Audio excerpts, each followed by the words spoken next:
अमृतरूपी काव्याची पेले प्राशन करण्यासाठी माझे चरण रसभरीत काव्य सरप्राईज करा. आज मी आपला माझी मुक्ताई ही बहिणाबाईची कविता आपणापुढे सादर करणार आहे. ती पहा.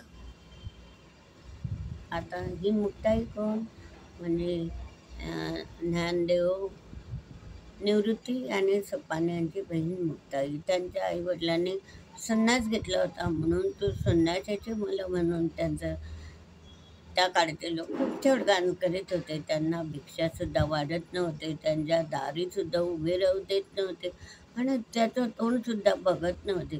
आणि त्याच्यामुळे ज्ञानबा म्हणजे ज्ञानेश्वर असे दुःखी झाले आणि आपल्या घरामध्ये ताटे लावून दडून बसले.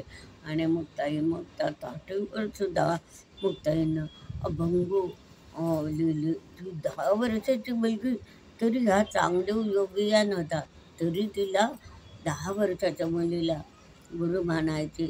आणि तिने जेव्हा भाऊन त्या घराची त्यांच्या ताटी लावून घेतली, तेव्हा तिनं त्या ताटीवर अभंग लिहिले. असं गैरवरल्यासारखा प्रसंग तिथे आपल्याला वर्णन केलेलं आहे. तो का कवितेचं नाव माझी मुक्ताई. माझी मुक्ताई मुक्ताई 10 वर्षाच लेकरू, चांगदेव योगियान तिले मानले रे गुरु. अरे संन्यासाची पोरो पुन बोलतीही नाही, चकी देल पोरांवर कधी तोंड पाहू नाही. अरे असं माझं तोंड कसं दामू मी लोकांनी, ताटीला बी ज्ञानदेव घरामध्ये ते दडले. उबगले ज्ञानदेव घडे असंगाशी संग, कयवयली मुक्ताई बोलताटीचे अभंग. घेता हिरदाचा ठाव ऐका ताटीचे अभंग.